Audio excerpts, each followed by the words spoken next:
Peace, fam. It's Guido, the owner of the Afri-Culture Concepts channel, back for another good and quick segment. Before we start, I want to let the people know that are dealing with dry skin issues like eczema, psoriasis, dermatitis, etc. It can all be alleviated by clicking HughGirls.com. Talk about very lightweight and persistent texture that you have not experienced before. When people think of African shea, they think of the typical African shea butters that exhibit very oily and an extra moist texture that accumulates on the skin and over time changes to deposits of filth encapsulated within it. Why deal with all that when you already know of a quality brand that produces skin hydrating cream just for you?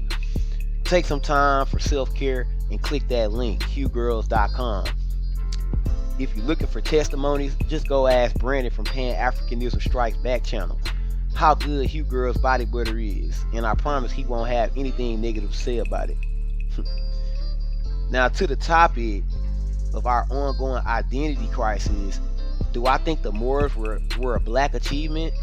Well, I want you guys to go over some facts with me about the Moors for once, instead of going off of make-believe things that cannot be confirmed historically.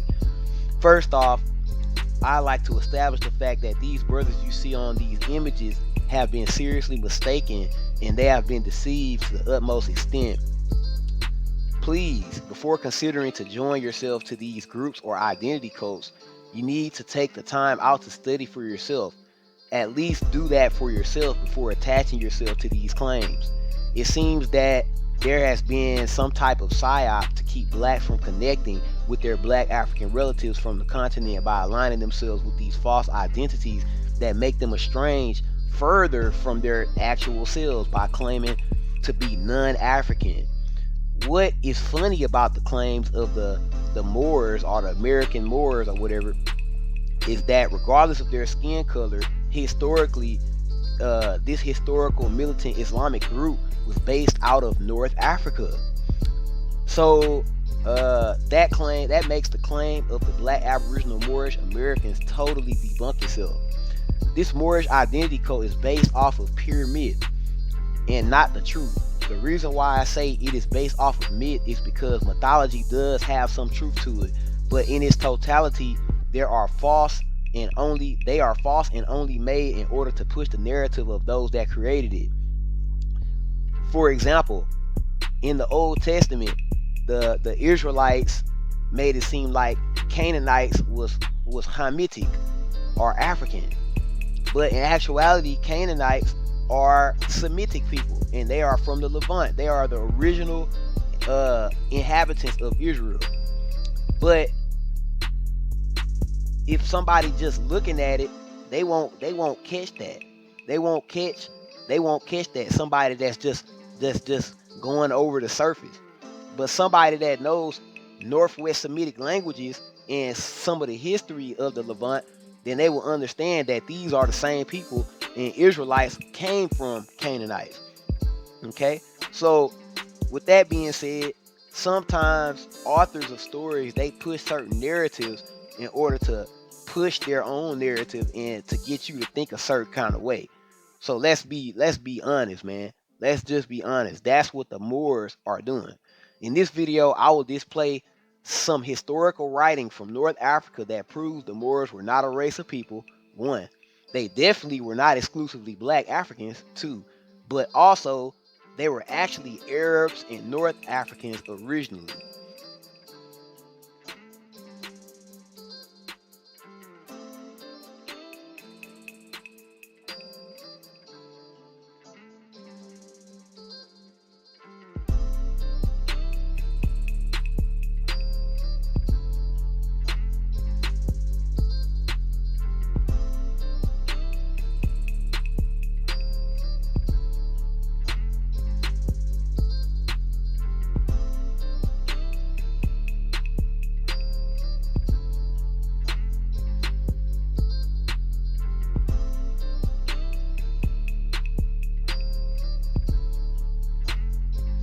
Was through one's father rather than one's mother that one acquired one's lineage. and racial identity. As a consequence of this substantial difference, notions of gender and race were constructed differently in Morocco and other North African Islamic societies than in the American South.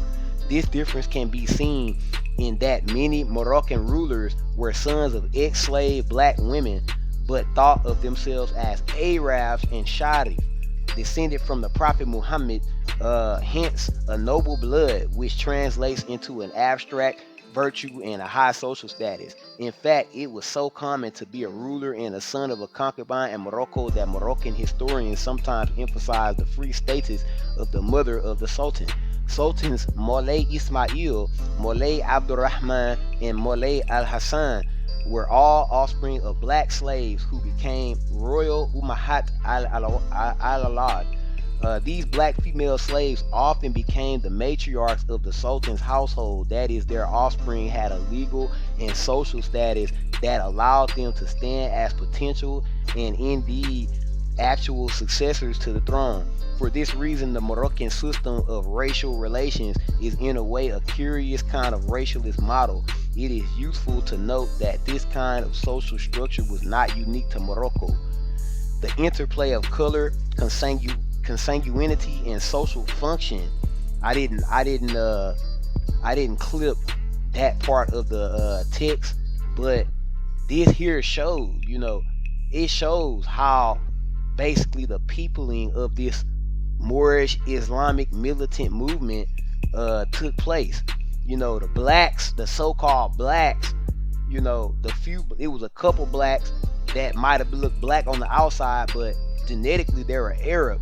They were Arab. They had Arab fathers, and they spoke Arabic.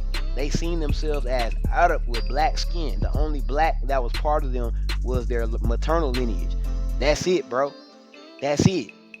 So you know, all this Moors was black stuff, it gotta stop, bro. It's totally irrelevant. It's historically disingenuous, and it's very intellectually dishonest to say that Moors were black. In no way, shape, form, or fashion am I trying to take away from the glory of black achievement. But what I am doing is correcting the fact and giving people that deserve whatever they deserve. I'm giving them their stuff, and I'm letting you know that a black man to claim to be a Moor and a black man to claim it that as an achievement is historically inaccurate. And I think if those ancestors were around, they would slap you because a lot of those guys, they did not want to be these people. They didn't want to play these positions. I'm pretty sure if you were in 21st century America and somebody went to war and they forced you to fight, you wouldn't like that. Let's be real. A lot of y'all complain about the little white genetics that you have in your blood, yet you claim that these black Moors, was happy to be part Arab. Some of them probably was because they succeeded in power. But the ones that did not succeed in power, I highly doubt that they took this as bragging rights. I highly doubt it. Especially if they were still treated like slaves. They were still at the bottom of the barrel, still at the bottom of the totem pole. I'm pretty sure that they did not have those positive sentiments on their Arab ancestry. But I'm just letting you people know, being a black Arab is more synonymous with being a Moor than just being black. Let's just be real. And anybody that actually deals with real history would know this. You know what I'm saying? There would hardly be any debate between two black men that understand the actual history of this Islamic militant movement. Let's be real, fam. Let's be real, and that's something that we are not doing. We're not being historically accurate, and I feel like that's why a lot of the diasporic Africans cannot see eye to eye, because we have one group of people that their heads are in the clouds and they're dealing with false things. They're dealing with a false identity, and they don't see themselves as the same people, which is totally erroneous, because to other people you are the same people. You know what I'm saying? You are the same people. You still get treated just like a black African from sub-Saharan Africa. It doesn't matter. You still get treated, and even if you're not treated that way, it's gonna be some part somewhere in your life where you gonna feel like you've been on the same marginalization pattern as African Americans or whatever. You know what I'm saying? So let's be real and stop playing. And I'm not here to play victim neither. But anyway, French explorer noted racist attitudes when he visited the south of Morocco in 1828 on his way home from a journey to Timbuktu. He wrote that in the region of Tafilat, a region with many black slaves and some freedmen, that the blacks never intermarried with Moors. Hold on, what's in parentheses? Arabs and Berbers. Moors are Arabs and Berbers, and that even the children of an illegal union between a black woman and a Moor had no real status and were condemned to remain in the lower levels of society without much hope for improving their social status. The late American anthropologist David Hart also confirmed and explained similar resentment towards the Hadatin by the rural Berbers in the dry region. Resentments still present in the 20th century. These Hadatin tended Berber-controlled oases and were often forced into a caste system working as sharecroppers called Hamasim. Uh, they paid one fifth of what they produced to the Berber landowners. Come on, bro. Come on, bro. If the Moors were exclusively black, how come legal they had legal stipulations that they would go or that they would experience by having sexual relations with a black woman or having a child with a black woman or wanting to get married to a black woman? How come in this text they extinguish the difference from a black woman and a Moor? How come in this text after the word Moor, you have in parentheses Arabs and Berbers? That's because Moors are not black. Moors are not exclusively black. Don't get me wrong, Moors are not a race of people, but when you dealing with the general population, most of the Moors were not black. They had anti-black sentiments, and even the Moors that did have black skin seen themselves as Arabs. So this destroys the Moorish American myth. It destroys the black Moor, the blacks rule Europe. That's total destruction. Total destruction. If you guys are Moors, how come you don't speak Arabic? How come you're not real Muslims? You guys are not Moors. You guys are not Moors, and really it's problematic because the actual Moors are a militant Islamic movement. So if you guys were practicing whatever you call the Moorish religion, and you was in North Africa, then you guys will probably be in conflict with the Banu Hassaniya, which are probably the Arabs that's part of the Moors, and then you got the other black Arabs that's in Mauritania. All those guys are militant Islamists. You know what I'm saying? And then you will also have problems with the Islamists that's in northern Mali, that got the whole region in submission. You know what I'm saying? Let's just be real, bro. You guys will be real problematic. And if you weren't problematic, then you would be against your own people. Because I'm not saying that Islam is anti-black, even though I think it is. Uh, you guys will be fighting against your own best interests. Period. You will be fighting against your own best interests. That's why politically I think it's kind of backwards to think you an Arab. You know what I'm saying? For a black man to assign himself to be an Arab when Arabs have made themselves our destined enemies. You know what I'm saying? Like, let's be real. Regardless if they challenge black kings or not, which they did, uh, they basically are our enemies. You know what I'm saying? I'm sorry. No offense to Arabs that want to look at my show and all that. If you want to debate me, then we can definitely talk about it. But let's be real. From a black African perspective, Arabs are not your friends, bro. Why would they're not your friends economically? They're not your friends politically. They're not your friends, period, bro. They're anti-African, and their only reason to come to Africa was to for their own interest. It's because West Africa had gold, bro. That's why Arabs came and they brought Islam to the region. A lot of people feel like, oh, oh, it was something good. Okay, yeah, whatever. Maybe some good things did happen. Like a lot of people learned how to write and all that, and they were better, better at being able to communicate with written documentation. Okay, that's cool, but whatever. So after unifying the people of the Sahara, the Almoravids, which is the Moors, wanted to expand their political interests beyond the desert, so they waged war against their neighbors in the north, Morocco in the south, in the Sudan, Black West Africa.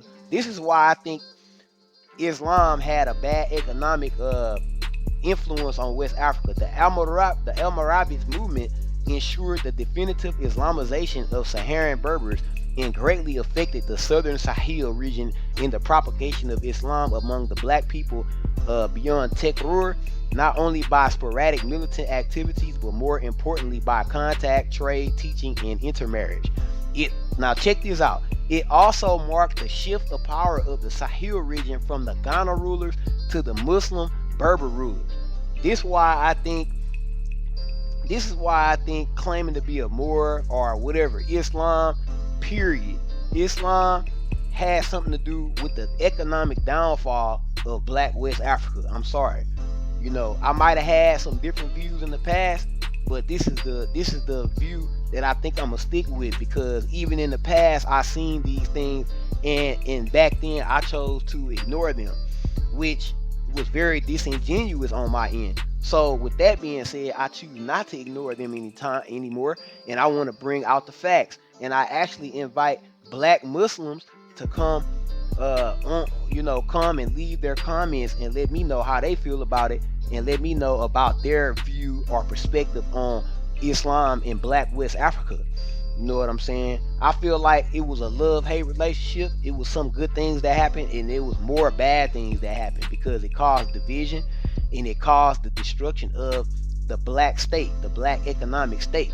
You know what I'm saying? Which but anyway, this is another one right here. One of the first Sanhaja leaders of the Almoravid dynasty, Abu Bakr ibn Umar, had a black wife. Ibn Idari did not mention the name of this woman, but he said that her son Ibrahim had black skin. Okay, so if the Moors were black, how come when they did have some type of connection or contact with black people, they looked at them as basically they are black, but we're not? Like, come on, bro. Come on, bro. It's the same thing in the Old Testament. If these people in the Old Testament were black, how come they looked at people with black skin as outward? They didn't look at them as us. They looked at them as them. You know what I'm saying? It was always second person or third person. You know, that's because these people were not black. And the problem is that we like to take things and pull them out of perspective, and we don't like to deal with the context or contextualize these topics, and we like to change the facts in order to fit our narrative, to make it seem like we are these super, like we rule the whole world, bro. We rule where we come from. You know what I'm saying? We rule where we come from, and there's nothing wrong with that. There's nothing wrong with that. The thing that I think is wrong with it is taking the identity as a slave willingly. Now check this out. There's evidence that some of the black Africans were recruited into the army and participated in the conquest of Iberia with the Arabs, not the blacks, the Arabs called Al-Andalus, led by Tariq ibn Zayed. In 711, on behalf of Musa ibn Nusayr, Tariq was himself a Berber with a status similar to the predecessor Kusayla, a Mawla or vassal to the governor of Ifriqiya. Musa ibn Nusayr, a North African scholar Ibn Ashabat, who died in 1282 in Ifriqiya or Tunis, reported that when Tariq invaded Cordova, its inhabitants sought refuge in its cathedral. This cathedral was like a fortress and had an underground passage. Okay, so The reason why I highlighted this part is because to mark that Al Andalus, which was basically the Moorish settlement of southern Europe, the Iberian Peninsula, was called Al Andalus, which is an Arabic name. It's not a Niger Congo name. It's an Arabic name, and it also says that the Arabs conquered Iberia and called it Al Andalus. Okay, so that means the Moors were Arabs. The Moors were Arab. The people that conquered the Iberian Peninsula were Arabs. They were not black. Let's be real here. They weren't black, people. They were not black. Period. It's very cut, clear, and dry. It's black and white, just like how most of you people like. You like it simple and easy and plain and straight up to the point. They're telling you right here. The Moors were Arabs. They were Arab Muslims. Some of them were North Africans. Okay? So, my people, you need to wake up and smell the coffee. Wake up and smell the coffee ASAP. With that being said, I want to extend an invite to join my Pan-African coffee journey by signing up your email address to panafricancoffee.com. I will be bringing coffee from all over the continent right into your doorstep. If you a coffee connoisseur, I know you have a lot of good choices out there, but you're not really running into people that are sipping African coffees like that unless they're grabbing that fake African coffee out of 7-Eleven.